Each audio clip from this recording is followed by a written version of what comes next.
आप रॉ में थे तो एक टेक्निकल सवाल है कि रॉ की स्थापना अगर मुझे सही पता है तो 1968 में हुई थी। 68 बिल्कुल। उसके पहले अपने पास इंटेलिजेंस ब्यूरो था। आई भी थी सर बिल्कुल। क्यों ज़रूरत पड़ी हमको एक और एजेंसी की?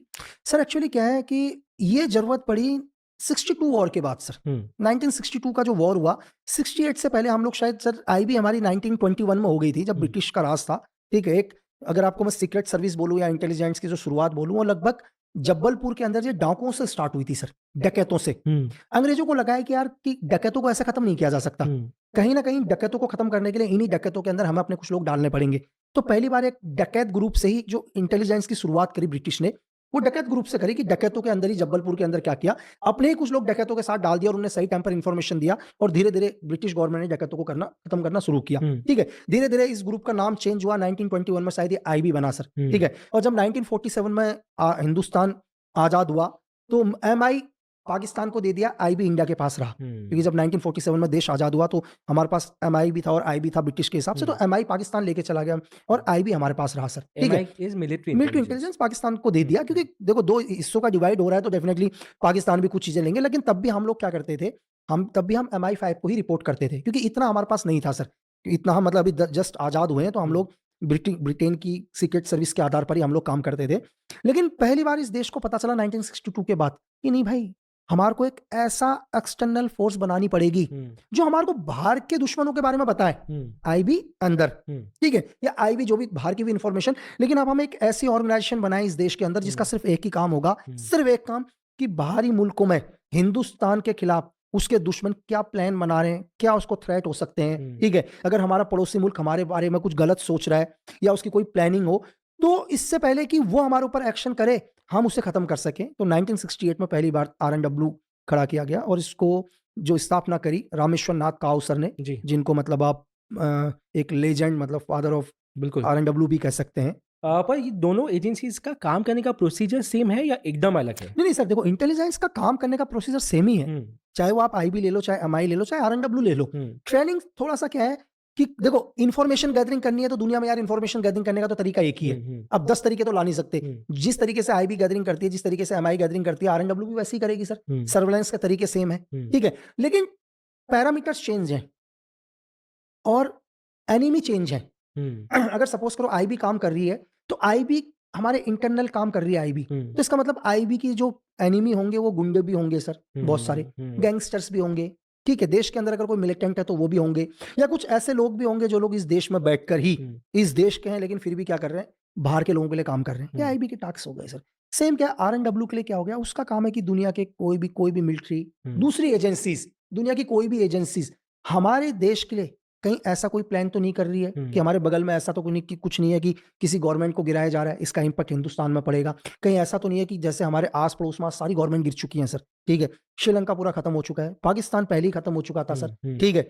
बांग्लादेश आज देख लो आप क्या हाल हो गए, बांग्लादेश भी पूरा खत्म हो चुका हुँ, है। हुँ, पूरा आज दुनिया के अंदर प्रॉक्सी वॉर चल रहा है सर, चाहे हुँ, यूक्रेन ले लो, सीरिया ले लो, हुँ, एवरीथिंग। हुँ, वो हालात हमारे देश में नहीं होना चाहिए। जी, ये भी किसी दुनिया की किसी न किसी एजेंसी ने किया है। अगर बांग्लादेश की गवर्नमेंट आज गिरी है ना सर, तो कोई स्टूडेंट ने नहीं गिराया है। हुँ, लोगों को लग रहा होगा यूनुस खान ने गवर्नमेंट गिराई है, तो कौन है यूनुस खान ने? यूनुस खान ने कोई गवर्नमेंट नहीं गिराई। लेकिन कोई ना कोई तो यूनुस खान के पीछे है जिसको यूनुस खान अपना बाप मानता है सर। जो उसको नहीं तो सपोर्ट कर रहा है। जो उसको सपोर्ट कर रहा है। एक आदमी को तुम दुनिया का 2006 में जहाँ तक मुझे डेट याद है तुम उसको बेस्ट नोबेल प्राइज़ देते हैं।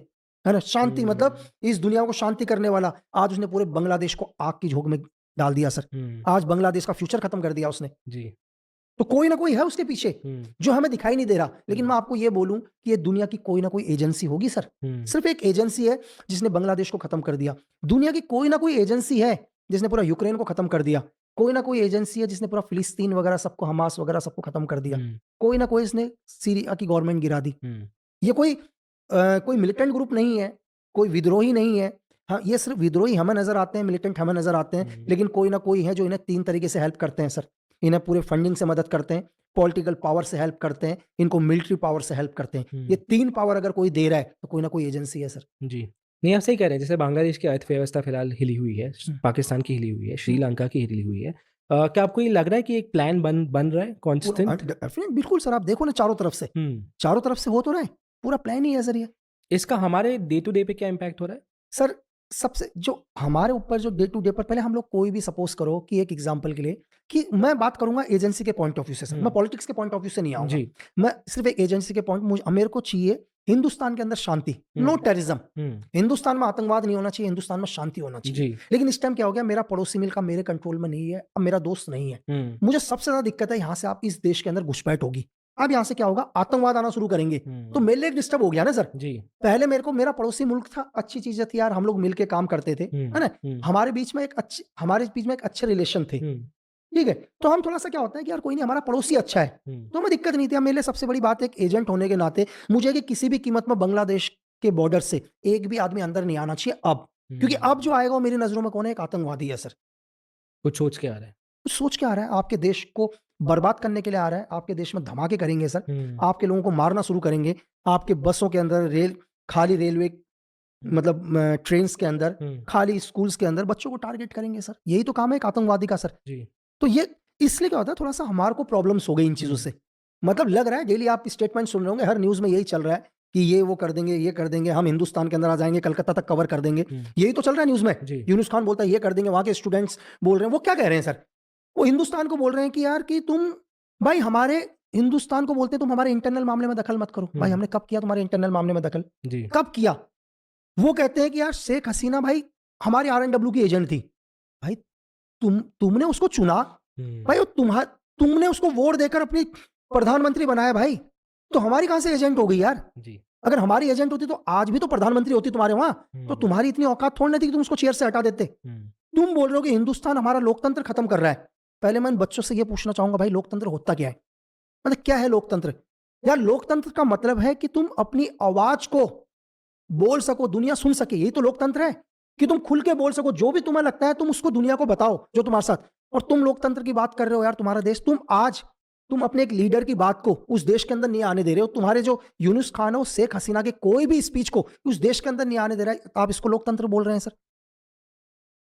और सबसे कि जो बच्चे जो आप हथियार उठा रहे हो, जो वायलेंस कर रहे हो, यार तुम्हारे को गलत हिस्ट्री पढ़ाई गई है, हिस्ट्री सही नहीं पढ़ाई है।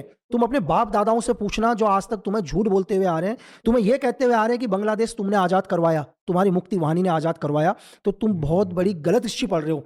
मैं तुम्हें यह बता दूं कि तुम्हारा बांग्लादेश को इंडियन आर्मी ने आजाद कराया यार, जनरल टीका ने तुम्हारे को जूते की नोक पर रखा हुआ था भाई, एक एक बांग्लादेशी को शूट आउट कर रहा था, हजारों लोगों को किलिंग कर दी। जब तुम्हारे साथ दुनिया में कोई खड़ा नहीं था, तब इंडियन आर्मी तुम्हारे साथ खड़ी थी, और वो इंडियन आर्मी थी जिसने तुम्हें एक इंडिपेंडेंट देश बनाकर दिया। और आज तुम हिंदुस्तान को आंखें दिखा रहे हो, तो मतलब मैं ये कहूंगा सर कि कभी तुम्हें ये नहीं बोलना चाहिए यार कि जो हिंदुस्तान है वो तुम्हारे बाप का भी बाप ही है सर, जिससे तुम निकले हो, तुम पाकिस्तान से निकले हो, तो पाकिस्तान भी हमसे ही निकला है यार। तुम वायलेंस ना करें, क्योंकि तुम्हारे जो सीनियर लीडर है उसकी उम्र खत्म हो चुकी है, वो अपने लास्ट दहलीज में है यार, कितने साल जिंदा रहेंगे, 2-3 साल, वैसे ही मर जाएंगे, तुम्हारे पास तो अपना पूरा फ्यूचर है। जी।